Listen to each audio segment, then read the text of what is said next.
The White House is expected to announce this week the withdrawal of thousands of U.S. troops from Afghanistan. It is the longest-running war in American history. The announcement follows the discovery of government documents that reveal top American officials across 3 administrations considered the war unwinnable.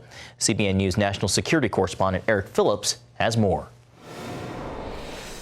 After a 3-year legal battle, the Washington Post won the right to release the documents. The bottom line: Pentagon and military officials who saw the Afghanistan war as a lost cause were giving American people false hope. After 18 years, 2,500 lives lost, and costs in the trillions, comes word that 4,000 U.S. troops will withdraw from the war-torn country.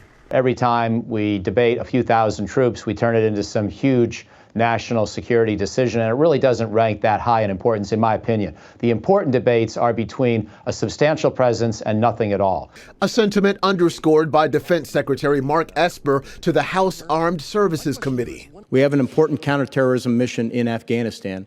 That means that we got to make sure that Afghanistan never becomes again a safe haven for terrorists can strike the United States.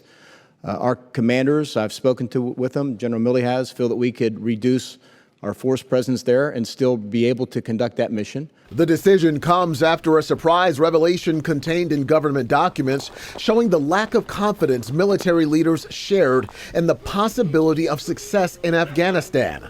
I asked O'Hanlon whether he thought that might have influenced the decision to withdraw troops. I think not at all, to be honest. The Washington Post did some good things with its journalism. I think it made some mistakes in suggesting there was a pattern of duplicity by American leaders. I think that does a disservice to our public debate. But irrespective of that, we know that President Trump has been trying to, gradually reduce our exposure in Afghanistan for the whole 3 years he's been in office. Although the U.S. will begin to pull out of Afghanistan without hitting many of its goals, O'Hanlon says American lives were not lost in vain. The country has not been attacked again from Afghanistan by anybody like Al-Qaeda or ISIS since 9/11, and the Afghan government's still holding on to much of the country. So by those measures, I think we are sort of struggling by with a bare minimum success. O'Hanlon says the chances of a complete U.S. troop withdrawal in Afghanistan anytime soon is slim because it could ignite a resurgence of ISIS or Al-Qaeda, a national security threat the U.S. can't afford. In Washington, Eric Phillips, CBN News.